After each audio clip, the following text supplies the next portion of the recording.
Welcome to another Business Spotlight. My name is Kerry James. I'm a business coach and a facilitator.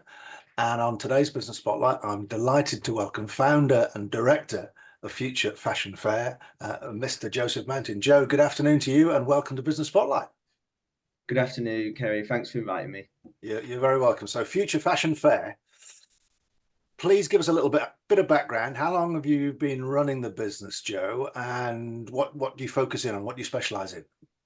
Sure. So we started in 2021 with the initial idea of creating a sustainable fashion market within Manchester, specifically within Cheetham Hill and at the Yard.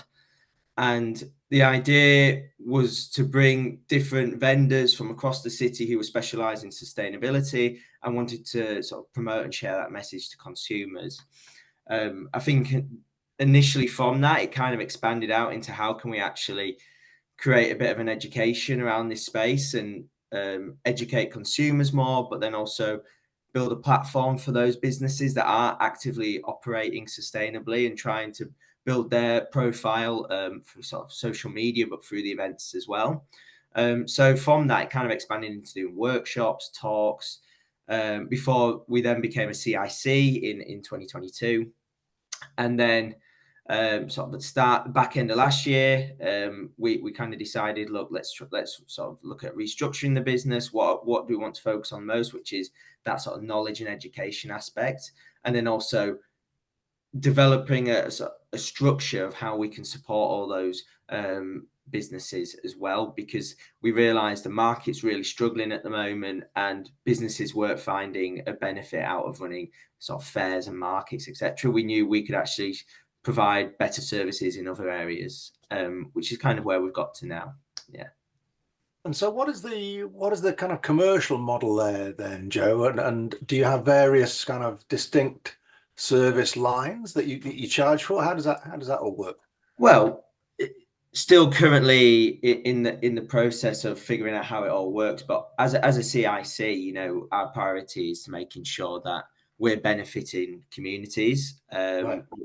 Like I mentioned, we operate out of the Yard, and we see very much the Yard as that sort of creative space that we want to invite people into and understand how it can be a place for growth. So we've run events like we've mentioned with the fairs, but we've done workshops in the past, and that can be very much funded through that. As a CIC, you can get those funding projects, which we've done collaborative projects with other environmental initiatives across Manchester as well, such as writing guides on how to build your own swap shop, for example. So there's those potential avenues, but then other areas we're looking to explore is how we can build those communities, and how potentially can we sort of support ourselves through building those communities through like membership programs, Right. and then on top of that, what would be the knowledge services we can provide through those programs, so like coaching, mentoring, etc. Yeah. So it's a community impact corporation. Is that CIC? Is that what that stands for? Community interest company. Community Yes. interest company. Sorry, right. Okay. So does that mean all of your funding comes from government sources? What are the key kind of parameters associated with the CIC? I mean, the sort of initial aspect of it is that it's a non-profit. So, but it also means you have opportunities to access certain grants or partner or funding projects. It doesn't necessarily mean that all the revenue has to come through those streams. I think is what we like is to be able to be involved with a funding project, and then we can offer our services for free as part of that. So we're then giving back to communities. So whether that's just for example, top of my head, if we want to support community centres in learning how to develop their own swap shops, one that is beneficial to that area where that community centre is providing for, because it's not only allowing them to access clothing that could ultimately be quite expensive, but also it's giving them opportunity to consciously consume clothes without it sort of having those waste impacts associated with it. Okay. So you mentioned you started in 2021. Clearly, the environmental climate impact agenda has been one of the areas of growing interest and awareness, Mhm. amongst many other things, interest rates and inflation and COVID and Brexit and all the rest of it. What have been the main impacts of all those trends and dynamics on your industry and your business, would you say, Joe? I think, you know, is what we're seeing now in fashion is you're having people who are, well, the industry is so trend led, and it's high volume for growth.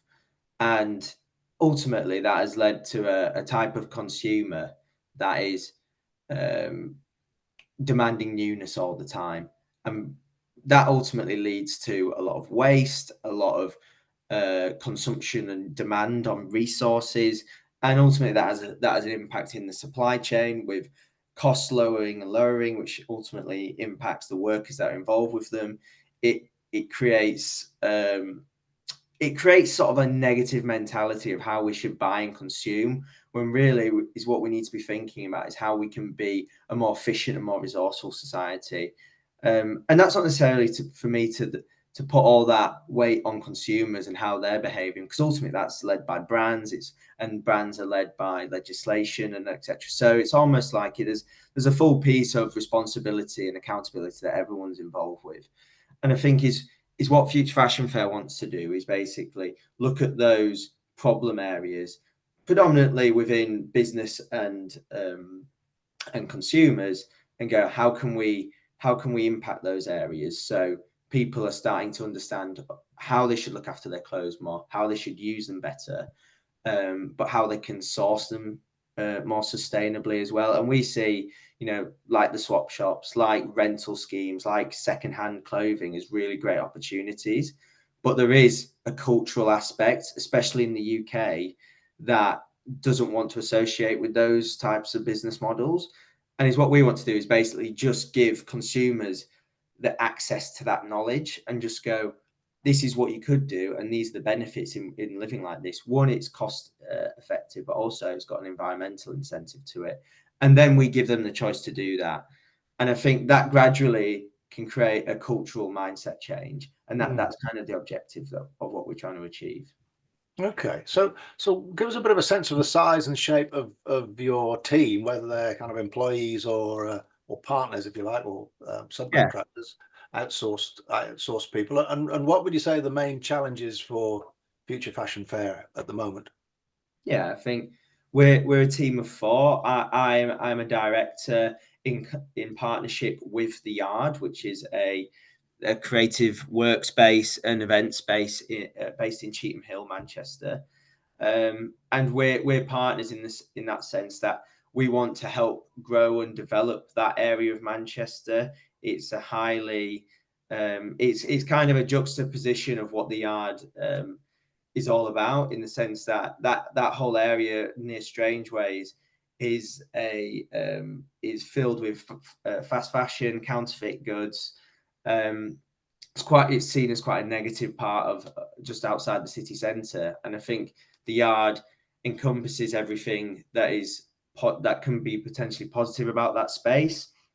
One of the sort of key focuses for us is how we can drive what we call these circular fashion networks. So how we can create small spaces, so whether that's just in a city itself or with even in a specific community, and we can make sure that textiles and clothes um, are operating in a model that where it's all connected to each other. So someone can buy something from a shop around the corner, whether it's using sustainable materials or secondhand goods, but then they can go get it repaired, or they can go swap it, or they can use cleaning services around that area.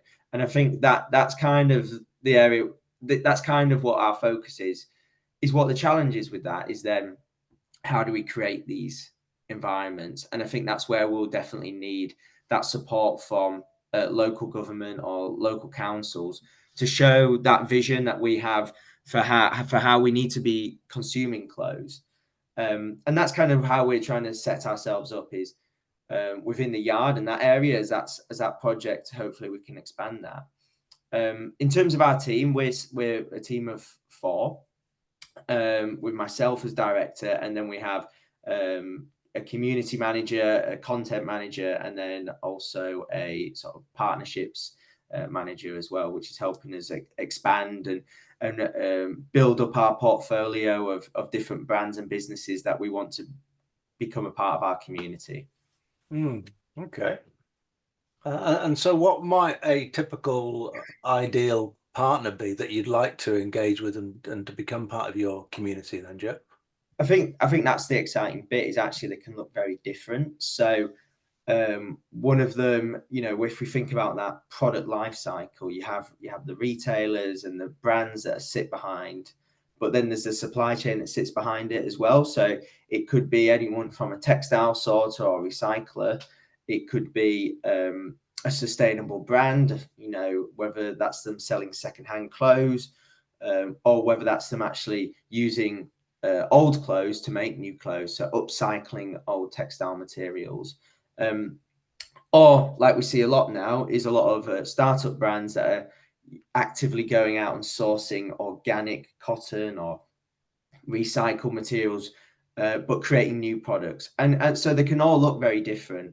I think is something that will be interesting is how we see new business models sort of come into play as well. So your repairers, your sort of swap shoppers, your rental services, some of those ideas we might have already, they're not necessarily new, but in terms of business models, they kind of might rise more as the culture of consumption changes. So I think we can have a real variety, and that's kind of the exciting part of it is how then they can all connect with each other to help and support that network. Okay, very good. So what about aspirations for Future Fashion Fair? Where do you see, maybe if 4 or 5 years time, where do you see the business? What do you think it might look like? And how long do you think it might take to achieve that sort of vision and aspiration?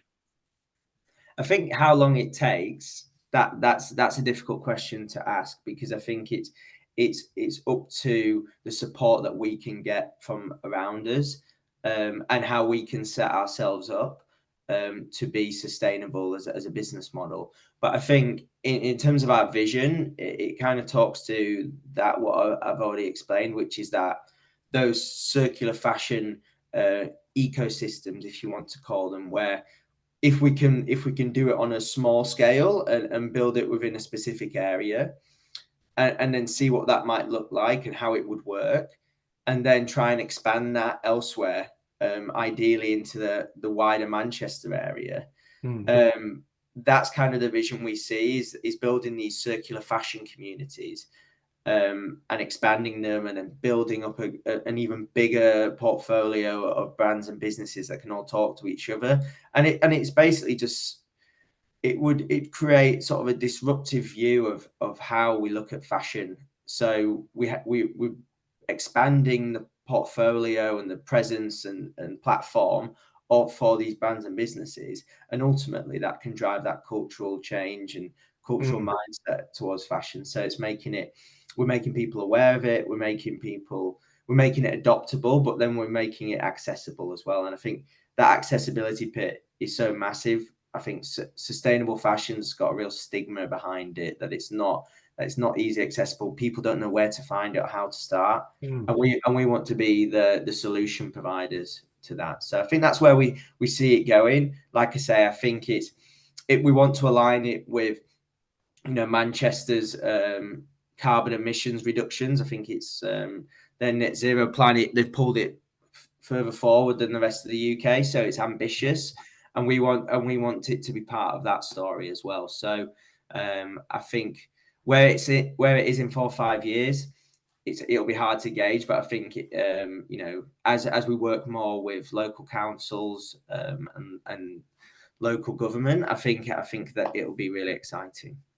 You mentioned the Manchester agenda moving forward. So are there similar initiatives in London, Birmingham, Leeds, Edinburgh, etc., or Cardiff? And how would you say you compare or contrast with those initiatives? I think for what we offer, there is definitely a support networks for fashion businesses to operate in a more circular scenario, especially at a high corporate level. there is definitely huge industry changes that have been trying to be made. I think from our side, as a very community grassroots led initiative, we are kind of the first of its kind that wants to not just support the businesses in elevating them, but also making sure the consumers are on the same page, and them understanding what's going on and how they need to consume as well is massive. And I think we see ourselves as the one that joins the two together. And I think in regards to other cities having sort of net zero initiatives, I'm not entirely sure what all the targets are, but I think Manchester, as always, it's an ambitious city, and I think we're seeing it grow now, and I think part of that growth is going to be this green growth as well, and I think that's where it becomes quite exciting. Very good. Okay, so moving on, if we may, then, Joe, you mentioned starting in 2021. And maybe linking back to what you were doing before when you started Future Fashion Fair. What would you say your main lessons have been since you've been leading this business, and what advice might you give yourself if you were starting again? Yeah, definitely.